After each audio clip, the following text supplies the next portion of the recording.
Hey, hello, and welcome to Kuma's Kitchen. And it's autumn. Well, kind of. It's September. Things are cooling down a little bit, so it's time to start cooking. Nice thing is, a one-pot dish. Don't you love those one-pot dishes? I mean, especially if you're in a hurry, you haven't got much time. Today we had to go uptown Osaka, come back, throw together dinner. Well, one pot just fits the bill. And this is one pot burger mac and cheese. Well, actually, not really mac because I couldn't get any macaroni. I used penne, but hey, penne is just mac that hasn't gone in a circle yet, all right? All right? So, same thing. And look at that. Cheese, burger. We got a little bit of chili powder in there, just enough to, not really chili powder it, but just give it a little kick of flavor. And paprika. And that's what really makes it. Oh, yeah. Well, after coming back from uptown, it's gonna be a good dinner tonight. Let's go in the kitchen and make this right now.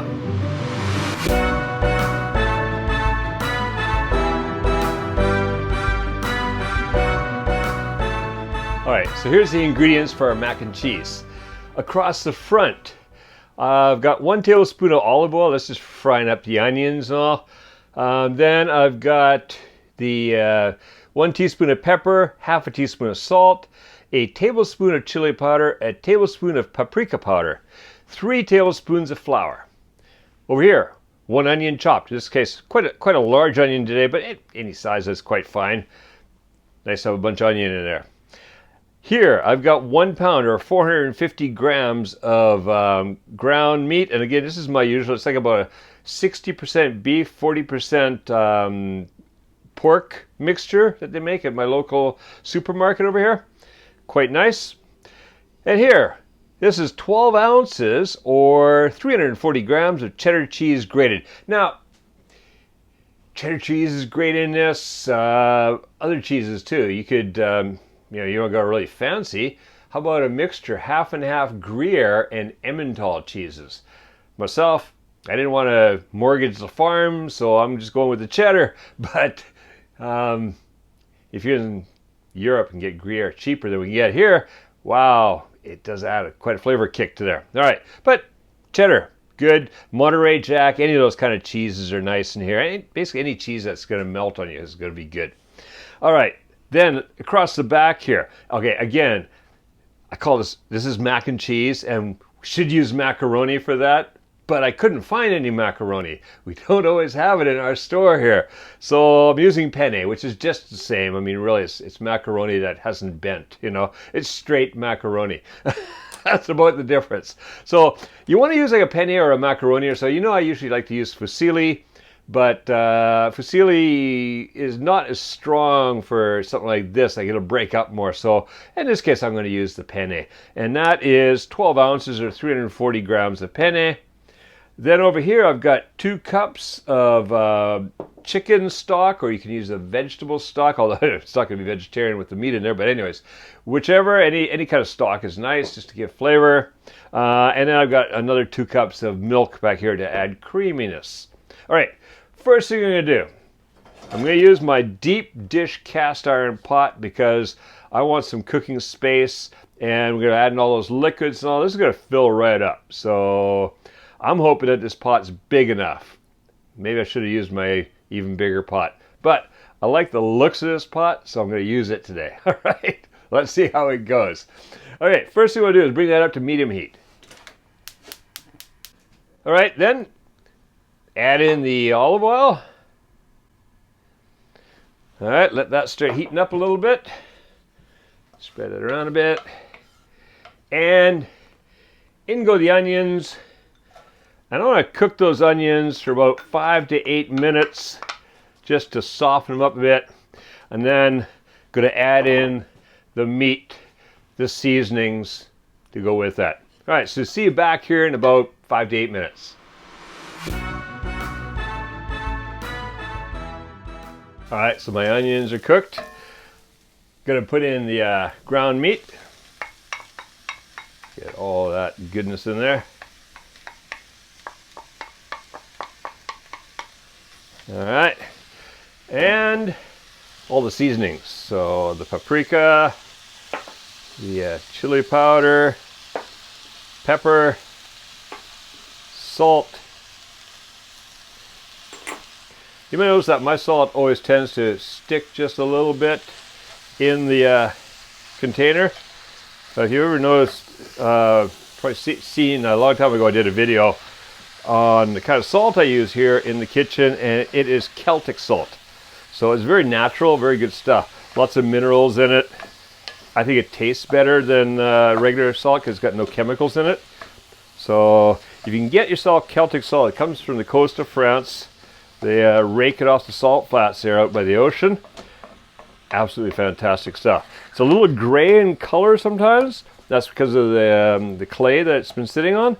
And that's where a lot of the minerals come from. And it's just fantastic. But it does clump up just a little bit. It's not very good in a salt shaker. All right, that's all mixed together. So what we're gonna do now, cook that for about 8 to 10 minutes. Just wanna cook up the meat. And then, gonna get the flour in there. And I'll see you back here in about 8 to 10 minutes. All right, that meat's looking good. Look at that, beautiful.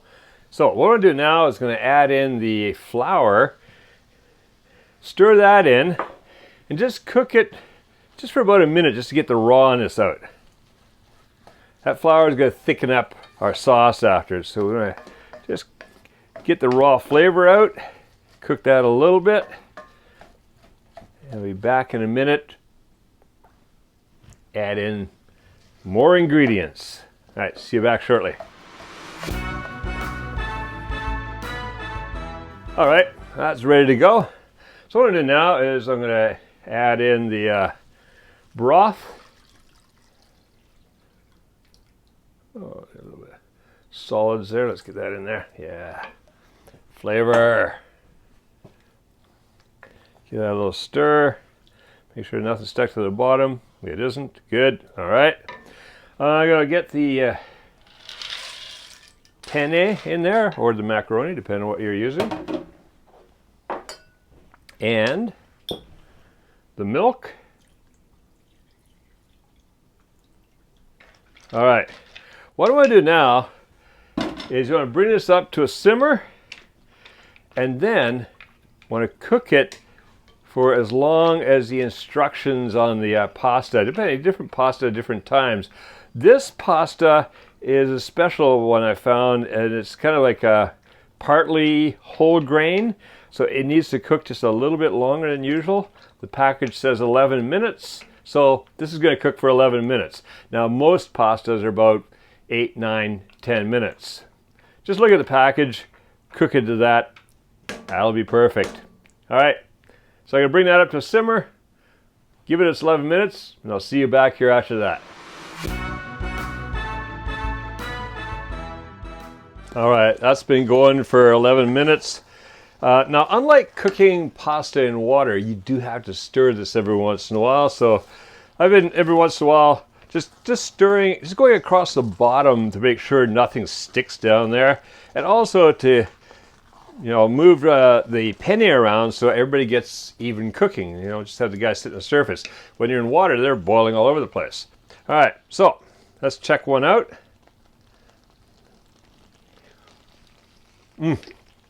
Perfectly al dente.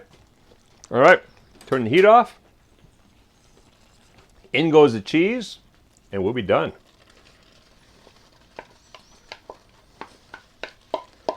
Well, it's still warm in the kitchen. The cheese already started melting a little bit in the bowl here. Not bad, but just enough to get a little sticky. All right, so now just stir that in, and the heat is going to melt that cheese.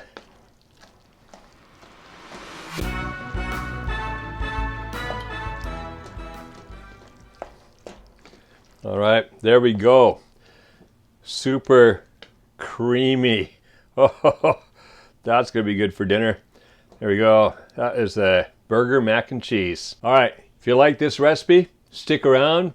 Check out the channel. There's a lot more of these original Kevin Riley Kuma's Kitchen recipes right here on the YouTube channel. Quite a few years worth now, so enjoy. See, there's a whole bunch more of these one-pot dishes that you can enjoy.